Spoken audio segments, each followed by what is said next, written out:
You are watching Media Monitor. I'm your host, Alicia Jadi. To share your views on our topics today, do call us on the following numbers. It's +2711 714 6843, 714 6847 or 714 6857. You can also interact with us on Facebook and on Twitter at SA Media Monitor. But first, let's have a look at the top stories from across all media platforms. President Pierre Nkurunziza is back in control of the country after he returned from Tanzania following a failed coup while he was away. Protesters say they are planning to come out in larger numbers next week to protest against the president's decision to seek a third term. Zamoguhle Mbata was arrested and taken in for questioning in connection with the murder of Bafana Bafana and Orlando Pirates captain Senzo Meyiwa, but was later released due to lack of evidence. Now, it has emerged that Zamoguhle is taking legal action against Police Minister Nathi Nhleko and the NPA for 7.5 million and 2.5 million rand, respectively. The slain victim's father claims his son's murder was a hit carried out by two well-known killers. The matter is still under investigation, but there have been no arrests made by police so far.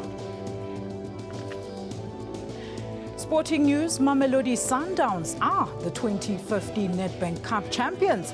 They beat Ajax Cape Town 4-3 on penalties in the final match at the Nelson Mandela Bay Stadium in Port Elizabeth last night. In your radio news, 2 Johannesburg firefighters have died while trying to put out a fire in a 7-story office block on the corner of Small and Market Streets in the Johannesburg CBD. Expel COSATU Secretary General Zwelinzima Vavi says South Africans must stop using their African brothers as scapegoats for their anger and frustration over lack of service delivery. And the Chamber of Mines says it will continue to engage government on all issues that are inhibiting the growth and transformation of the mining sector. Government has set a target of 26% black ownership.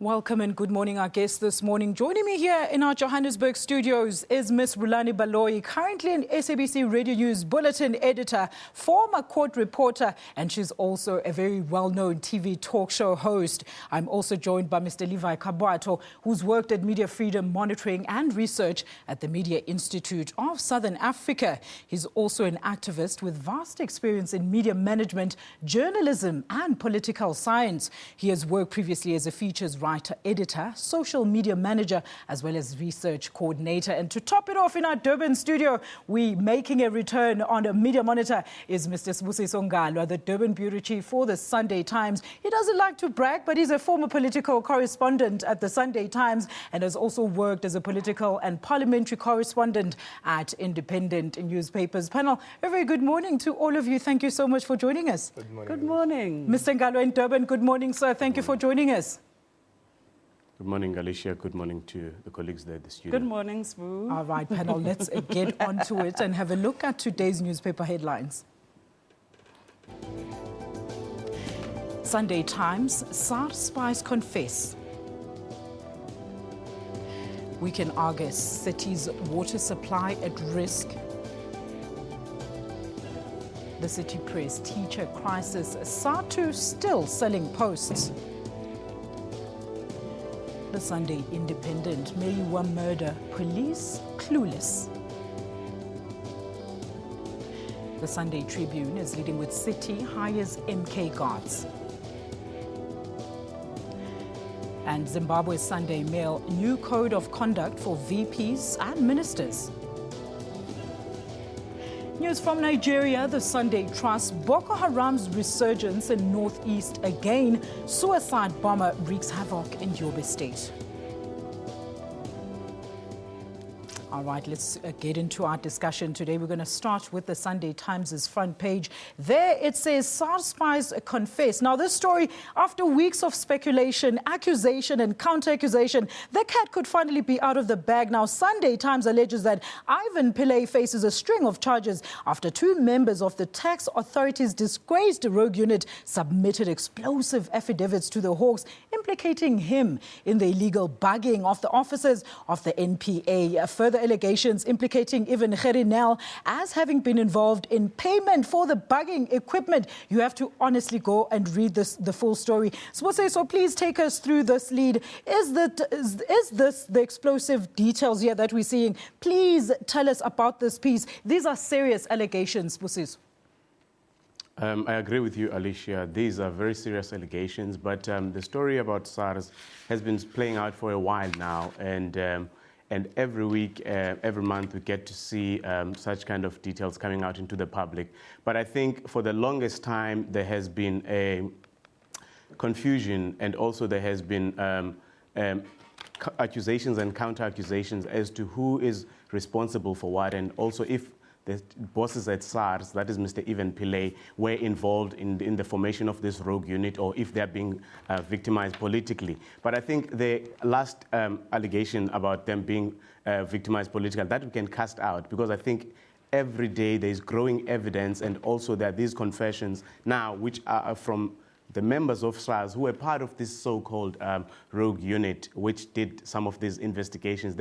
They are admitting that they were involved in spying, and that they were even involved in spying on the NPA, and that some of the NPA's, at the time the Scorpions, some of the Scorpions' senior managers and Gerinel and Andrew Lisk were aware of what was going on. So if you look at the story, it goes on to say that the then head of the rogue unit, which was Janse van Rensburg, known as Scully, his motivation was that he wanted to influence politics, basically. It goes into the murky world of state institutions getting involved in party politics and also in politics, when actually they should just be doing their role, which is to collect tax.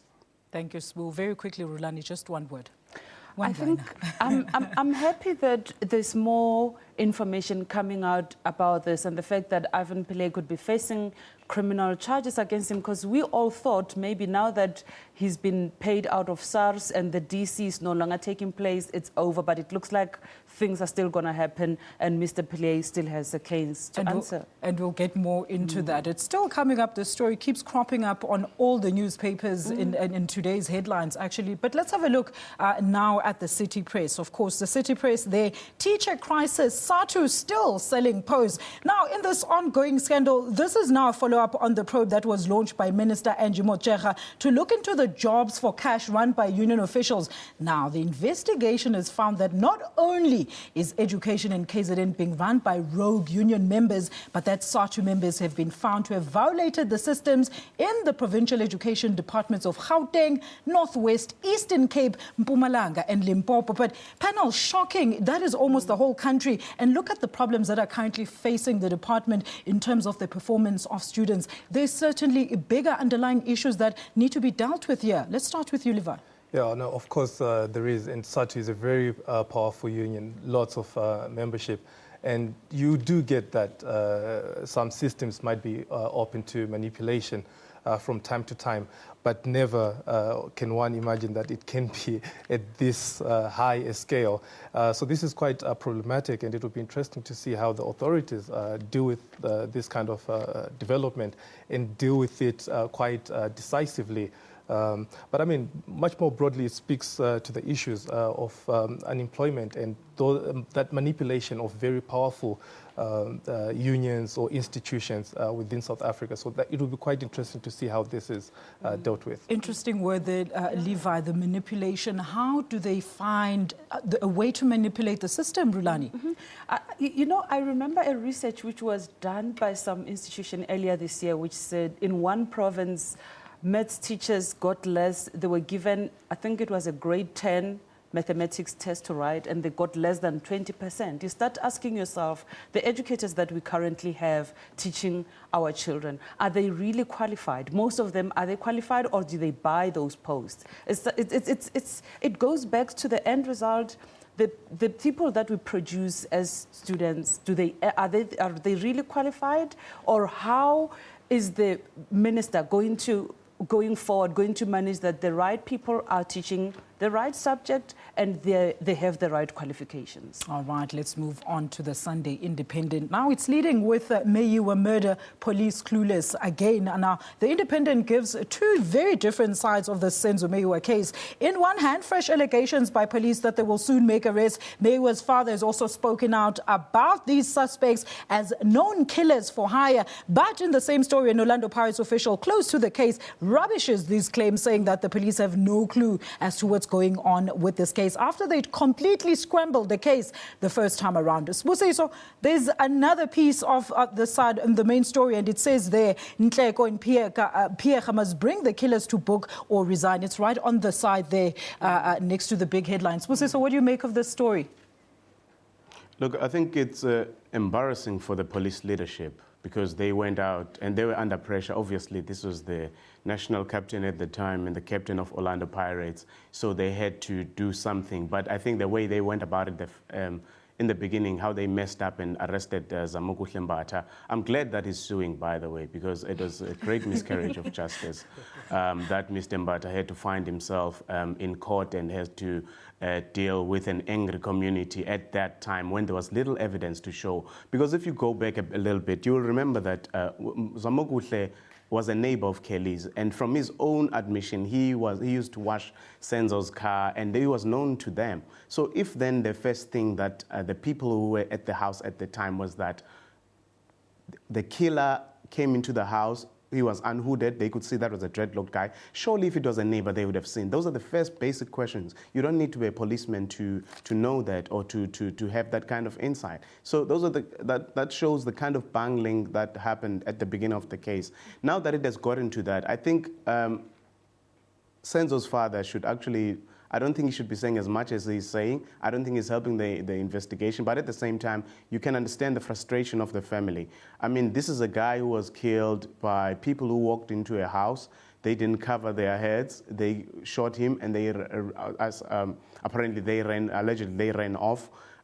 If you look at all of those, surely, if the police were to make an arrest here, that would actually go a long way in assuring the public out there that the police actually know what they're doing. Now, if you get a national captain killed under such circumstances, and it's almost a year now, where he was killed in October, I think, yeah, where a man was killed and there was no arrest. So that says, what hope do I have as an ordinary South African? So I kind of agree with the sentiment that is expressed in that editorial on the front page of the Sunday Independent, but at the same time, I think the reality here is that, as the headline suggests, they're clueless as to who killed Senzo Meyiwa. All right. Well, it's very interesting that the police say that they won't reveal any details. And here's Sam Meyiwa going off and shooting his mouth at the first conversation he's had with the police. Let's have a look at some tweets now and see what you at home are saying about our topic. Sekati Matladisa says, teaching posts are abundant after closure of colleges in 1994 by #ANC,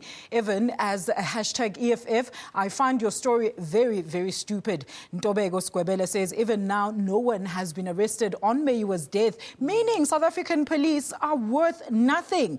Mokhale Maimane says his parents will never find closure until the perpetrators are apprehended. Those are just some of the views coming in from our viewers at home. We are coming straight back, and after this, we're going to discuss the news of the week as well as inside newspaper stories catching our eyes today. You do stay tuned for that.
Welcome back to Media Monitor. If you've just joined us, our editors this morning here in our Auckland Park studios is Ms. Rulani Baloyi and Mr. Levi Kwabato. In our Durban studio is Mr. Sibusiso Ngalwa. Let's now have a look at the stories that caught media attention during this week. Hundreds of ANC supporters and Soweto residents made their way to Eskom's headquarters in Diepskloof in a march to raise issues with the power utility, their main grievance being the recent installation of the prepaid electricity meters. All right, let's talk about it, panel. Let's talk about it. Many, of course, many were just asking about this march, how the ANC members were marching with the Soweto residents against Eskom. But is there anything wrong with that picture? Let's start with you, Rulani. There's nothing wrong with anybody being in solidarity with the residents. After losing power for 10 hours, there is nothing wrong. But now we've seen the DA has done the same thing in Secunda, marching with the Secunda residents in the Govan-Beki municipality. But we must remember that 2016 is around the corner, local government elections. Everybody wants to be seen to be in solidarity with the residents, and everybody is distancing themselves from all the parastatals if they are found to be wanting. So for me, it's something that we should be expecting more of this. Next week, there will be another political party in solidarity with another community. Sibusiso, your views? Well, I think just as a rider to what Rulani said about 2016, I think we must not forget that the local government elections are around the corner. And obviously the ANC, you see the confusion here, in fact, the thing is that the ANC is in power in the city of Tshwane, and the ANC nationally is in government.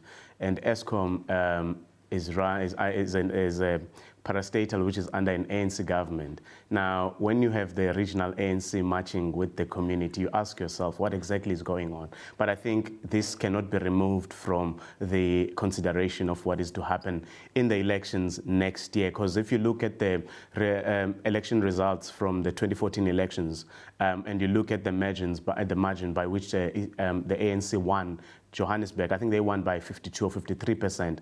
Now, those were not regional, those are not local government elections, but you could see them, the ANC figures. But it then says, if you were the ANC, then you'd sit back and say, hold on, this is a threat to us going into 2016. Now, you understand that the ANC draws most of its support from the townships and also particularly and Soweto. So would you want to agitate the people of Soweto? I think that participation of the ANC in that march was actually political expediency at its best. We'll leave it there and move on to our next story now. Burundi's President Pierre Nkurunziza's return to Bujumbura has seen loyalists hunt down high-ranking security and defense figures that are tempted to depose him, which has so far seen 3 generals detained. Now, the country's unrest has, according to the UN Refugee Agency, displaced more than 105,000 people since the protests began. Of course, back in 1987, Burundians, Rwanda,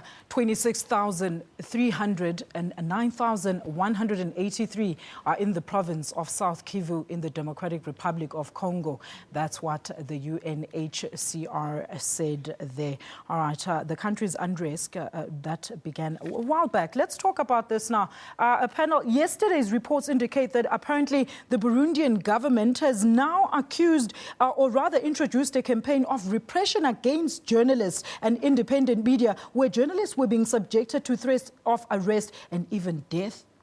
Levi? Absolutely. And this was happening prior to the coup unfolding and in subsequent moments as well. It's quite disappointing and disheartening to see what's been happening to media in particular within Burundi. I think when the coup or the attempted coup was reaching its anticipated climax, we saw a number of radio stations being shut down. I think one radio station was actually burned down as well. And it's likely to get worse from here. The president is back in the country, and obviously he's going to try and shut out all voices, all dissenting voices. And then obviously he has to project himself as if he's still popular, he's still wanted by the people. So there's going to be an onslaught of propaganda going forward, and there's going to be a systematic shutting down of all dissenting voices. So in terms of media and journalism in Burundi, I think the worst is yet to come. Are you saying think we should expect more unrest caused by what now the president has done, Rulani? I think there's going to be... Remember, the president, since he came back, he said, I'm still going to run for another term as president. So it would depend on how big and on how many people are actually opposed to him getting a third term in office. We still have to see, because I mean now they are going to hospitals looking for people who have been wounded, and the soldiers are now, and the police have been going to the hospitals. So it will depend on how quickly the armed forces and the police in Burundi can be able to take over the country and restore control. And it might be very difficult for people to continue with protests, but we just have to keep on watching to see what happens.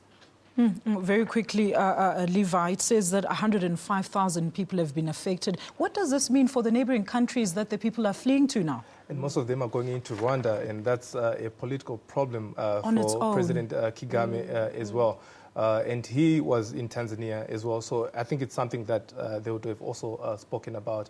And I think he also fired a number of tweets as the coup or the attempted coup unfolded, talking about governance, about service delivery, saying if you don't deliver, then your people have a right to protest and maybe call for your removal from office. So there is a very subtle political, well, maybe not so subtle, political tension between Rwanda and Burundi. And all these people moving into Rwanda mostly is a significant threat to Rwanda. So we'll see how I think media should really highlight that the after effects of what's really happening in the African continent, how it affects the rest of the continent. Absolutely. Because they just look at it one-sided and say, well, this thing is happening here, refugees are now fleeing here and there. And but Alicia, let's leave it there. Can very I just quickly, say something very quickly?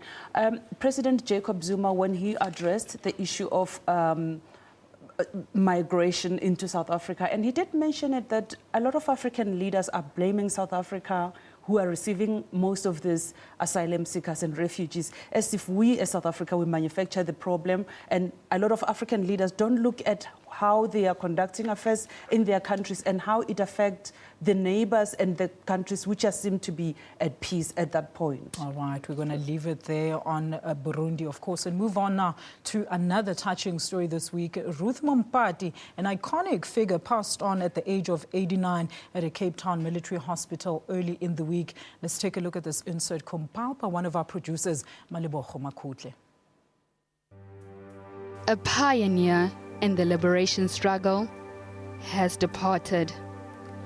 Ruth Mompati, an MK veteran, died from a short illness earlier this week. The struggle icon sacrificed her family for 27 years while in exile to obtain freedom for the nation. If I had to choose again, I would do exactly the same thing. The dedicated anti-apartheid activist was honored by the ANC last month by unveiling a bust of her in her hometown, Vryburg. Several memorial services will be held across the Northwest, and she will be buried on Saturday next week.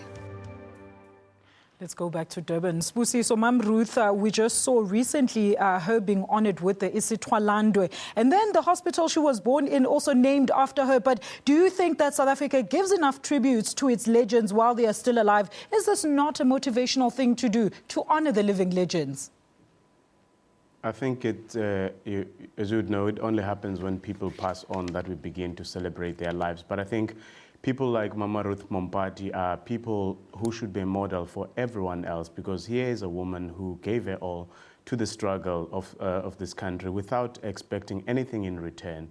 I mean, looking at the ANC now, which attracts the kind of people who just want to advance politically and get into political office, people like Mama Ruth were there from the beginning, and they, as far as I can remember, I don't remember her taking up any senior position in government, but it didn't diminish her role in the struggle. I mean, there were people like her, you had Mama Betha Gowa, the same, who are stalwarts who had been there in the ANC and without expecting anything in return.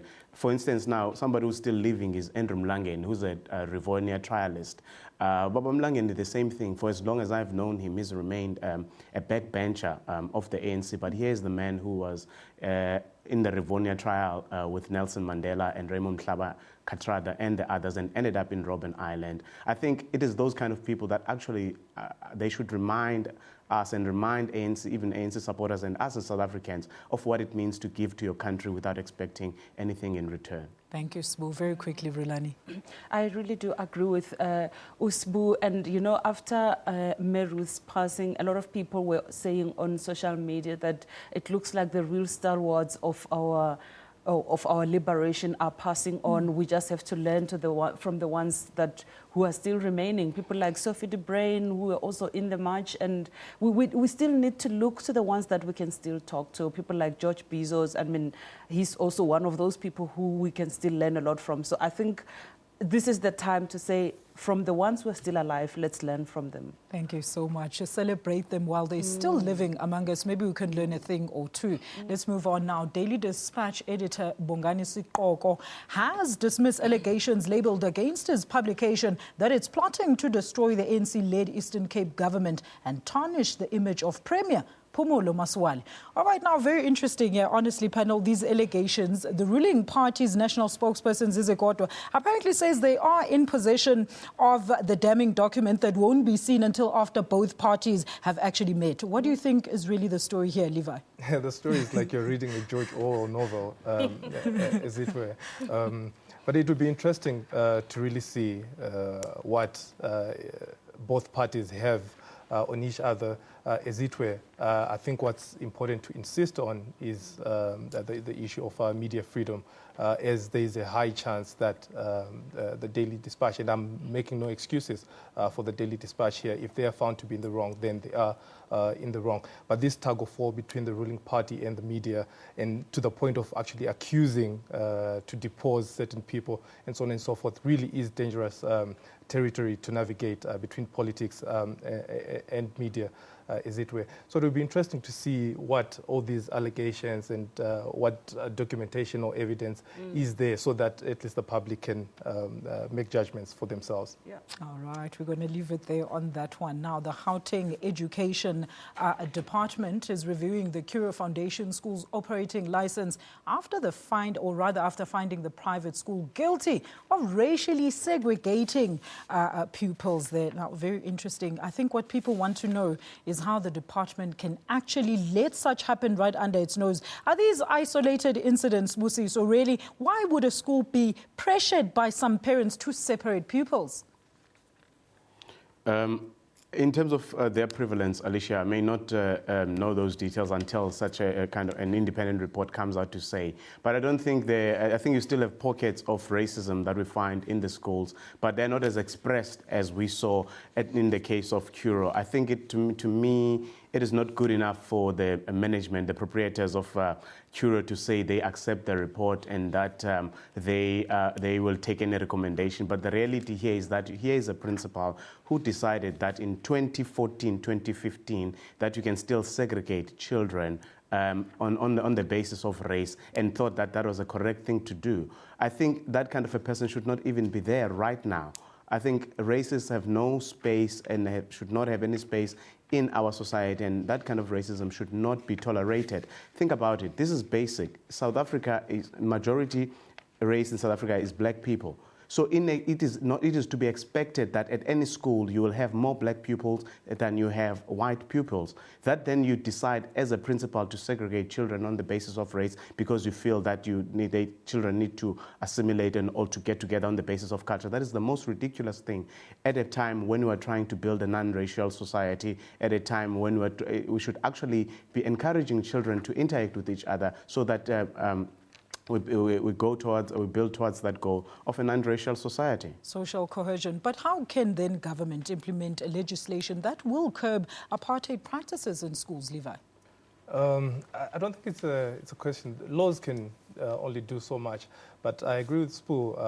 If you're trying to build a non-racial society, then you need certain values and you need people to adhere to certain values. And if that is if there's an antithesis to that, then you have to deal with such variances and send a very clear and strong message that this will not be accepted in this journey to build a non-racial society. So I don't think this has happened in this instance. But also, I mean, you have to think about the parents, both the white parents and the black parents who are sending the children to such a school, and you know what value system are you also imparting on your child in doing so? That's a serious debate for another day, Levi. Let's now take a look at the newspaper inside stories for today. Now, these are stories we feel deserve to be mentioned, as there are always twists and turns in the plots. Let's have a look at them now. We're starting with the Sunday Times. Gordon threatens to sue SARS bully. All right, that was the front pages. Let's have a look at the inside stories. Yes, it is indeed Gordon threatens to sue SARS bully. And let's discuss that. Let's discuss that, panel. This story, Pravin Gordon has hit back against what he calls bullying and abuse of power, and has now threatened legal action against SARS Commissioner Tom Moyane, as well as SARS itself. This is now over the dispute about the actual truth behind the allegations of the sequestration of Gordon's estate if he didn't testify against Pillay. Rulani, what do you make of this story? I think if this story is true, I think it goes back to the fact that we must remember that this rogue unit was established in 2007, and Gordon was the SARS commissioner. And people just want to know, as a commissioner, as Pillay's boss, what did you know? And he is saying that, no, I don't want to be involved. It's like you're picking up me, you're digging me out of my grave, and you're saying I must come and talk about things that happened when I was there, which was how many years ago. He hasn't been in SARS in 2009, but still he was the political head of SARS. So to a certain extent, I would say maybe Minister Gordon, it would be the right thing for him to say something, but I think it would be very harsh to go out to say they will sequestrate his property if he doesn't testify. It sounds so desperate. But I mean, what is going on here? Because we know that this probe has now been abandoned because of Ivan's resignation. Levi? It hasn't. It looks like it has. It looks like it hasn't. For real. But Minister Gordon has spoken out now, and he says, I need to protect my integrity and my track record of long service, long public service. And I think he's one of those people who, in South African society, is seen as a person of integrity, as it were. But as Rulani said, this rogue unit, if it's really there, then was set up during his tenure there. So it will be interesting to see what he knows and what he does not know. As well, and what his public defense would be. We'll all wait with bated breath to see what comes out of that probe. All right, let's now have a look at the Sunday Independence, page 4 there. It says, ANC leaders at odds over policy to sell Eskom. Well, it turns out that it emerged on the sidelines of the party's NEC meeting yesterday that there are contradictions among the ANC's top brass over the future of the embattled power utility. Mantashe stating that no decision has been made yet, but they are open for discussions, contradicting that of Enoch Godongwane, who stated that the decision had been made last year already to sell parts of Eskom's. What is it going to be, and what, in your views, would be the best possible option for everyone's benefit here? I think at the end of the day, we all don't want our lights to go off. But at the level of the ANC, obviously, they're faced with a tough decision where Eskom has to raise money to be able to build enough capacity to make sure that we don't have these 2-hour intervals of load shedding, which are irritating most of us. Obviously, from the private, the money has to be raised somewhere. And you can't, even if the ANC and its alliance partners are anti-privatization, the government doesn't have those billions that are required.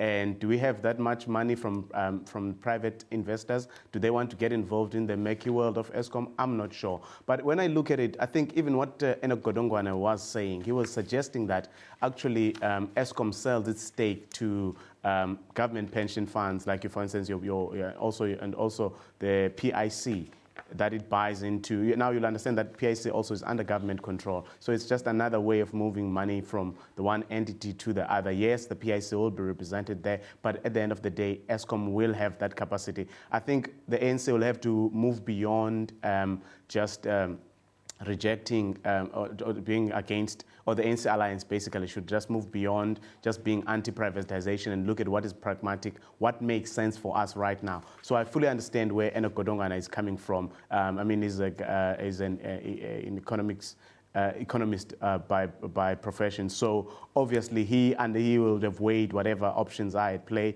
and looked at what is more viable. I think that is the best way to go because the money has to come from somewhere. All right, we're going to leave it then. After the break, we're going to discuss the current issues grappling the NPA, among others, the death of George Luca, accused in the Lolly Jackson murder. Please don't go away.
Welcome back to Media Monitor. The National Prosecuting Authority has been called upon to answer a number of unclear decisions it took on high-profile cases, starting with the unexpected dropping of the inquiry into its boss, Mxolisi Nxasana. The death of ailing Cypriot George Luca has also put the NPA on the spotlight following accusations by his lawyers that the NPA deliberately dragged the case so that he could die before taking the stand. And last week, reports surfaced alleging that Clive Darby Lewis currently stays at the Eugene Marais private hospital, which has raised controversy, bringing questions to our judiciary once again. Our foreign editor Sophie Mokoena spoke to the NPA spokesperson Veleka Mgobozi. Let's take a look at this insert. I think we should start at the beginning. This is how the whole thing unfolded. When the matter was set down for trial purposes in January this year, a week or weeks before the trial in January, the defense approached the NPA and said they have information that they want to share with the NPA that may change the complexion or the complexion or the picture of the case altogether. We agreed on an adjournment because they approached us.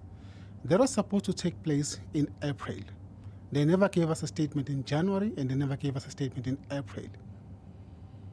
So we have no other information at the moment except to say that the deceased is the one who committed the murder. That's a prima facie case we had against the deceased. Now what will happen, because the deceased is dead, the accused is now dead, what will happen that the matter will be removed from the court roll. It's not the end of the matter, it's not the end of the case. There shall be an inquest, and then we're going to be taking the matters beyond that level. Are we likely to see Rhoda van Kresher walking free? We don't have any evidence at this stage that says any other person is involved in the murder and the killing of Lolly Jackson except the deceased. But Rhoda van Kresher, currently how many cases is he facing? Was this the only case that he was facing? And you are saying you've decided to strike the case off the roll. Indirectly, it means that Rhoda van Kresher is likely to walk free.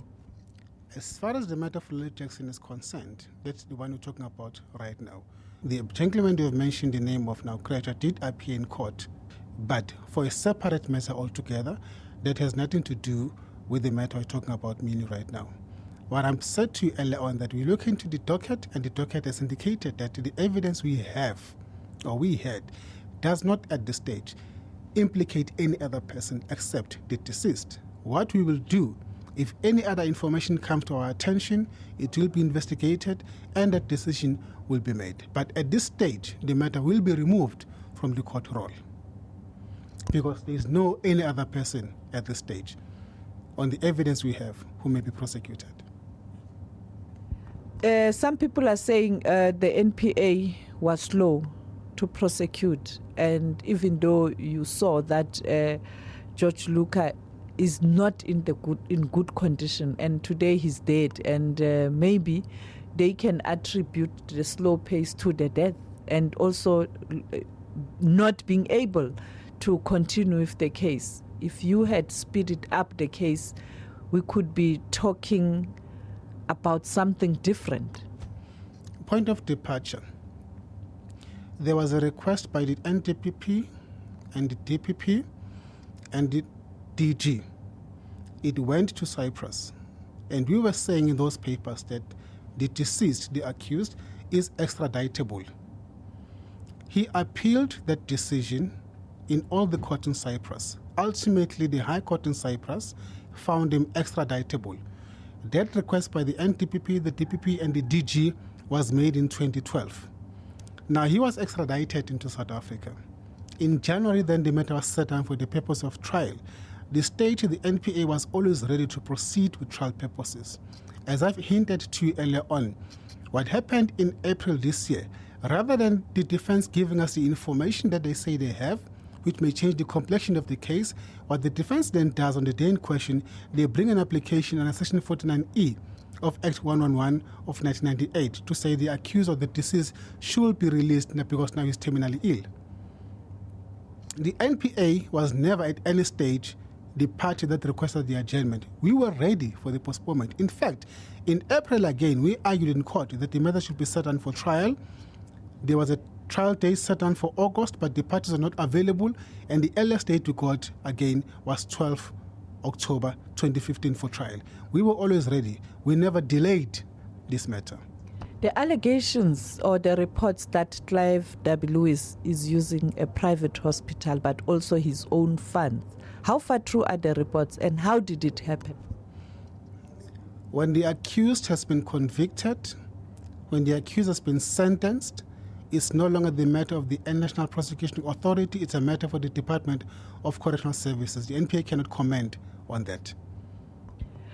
Finally, the issue of NPA at times is a thorny one. Looking at the head of the NPA, last week we saw the president taking a decision that the inquiry shouldn't continue.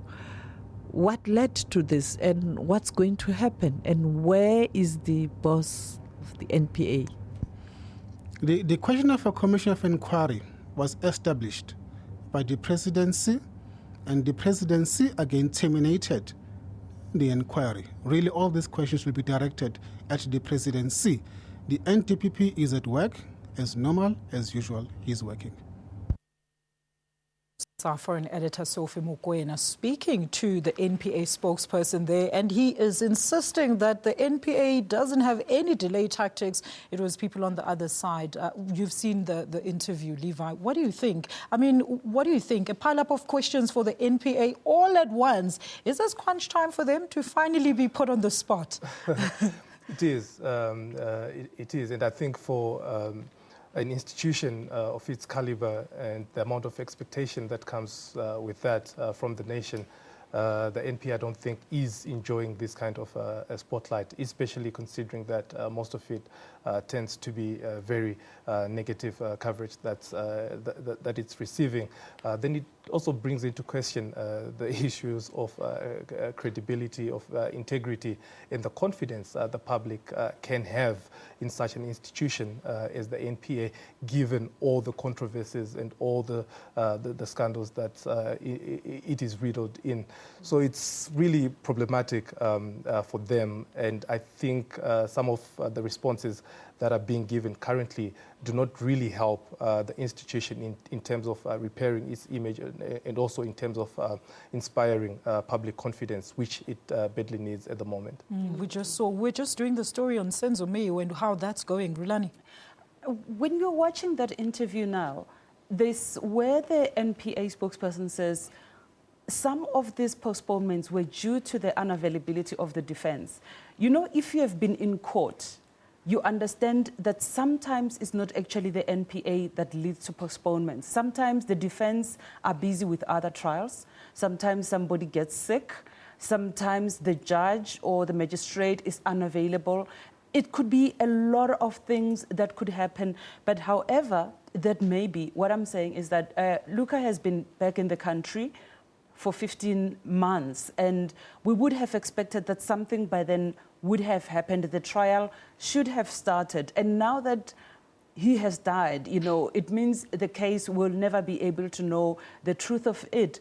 And people are tending to confuse Radovan Krecher with the Lolly Jackson trial because of what Judge Luka said. But it's not like that. What the statement that he gave to the court a few weeks ago, he was just speaking to say that just let me go home to die with my family, and for me this is the story that I'm telling you. But the NPA says we don't even have an affidavit to that effect. And so it's one of those things that when you're looking at the NPA's operations, they don't operate independently. The police have to be there, the defense have to be there, and the judge has to be there. Somebody gets sick, somebody gets double booked to other things. You remember the Oscar trial? There was a time when it was postponed because of one of the two assessors took in sick. Yes, I quickly want to get a word from Durban. Spusi, so a lot of people are saying that the NPA should have at least investigated the claims by Mr. George Luka. I mean, obviously, investigations would be done on the side of the police, but I don't think I think what we should not do is to kind of see George Luka as some kind of an innocent guy. The reality here is that George Luka is a thug, and by his own admission, he is a thug. So whatever comes out of his mouth, obviously, whether he's dying or not, it still has to be tested. And unfortunately, the NPA cannot... if he is dying of cancer, there's nothing that they can do about it. They cannot decide when he's going to die and just expedite his case just because he's dying. Then the necessary channel here would be to do an investigation. But as the NPA says, the information that they have, the evidence that they have points to a George Luka who was there when Lolly Jackson was killed, and that they did have a prima facie case that he is the guy who killed Lolly Jackson, regardless of what he claims. It may be that now, as part of the extending the investigation, instead of closing it completely, that the police may actually look into some of the things that he has said, but unfortunately it's not there. All right, Sbu, let's leave it there. Let's now wrap up, panel. Thank you so much. I just want to know very quickly, in like 2 seconds, what was your story of the week, Levi, and what do you hope to see in the news this coming week? Let's start with you. To actually Burundi and the ESCOM march in Soweto.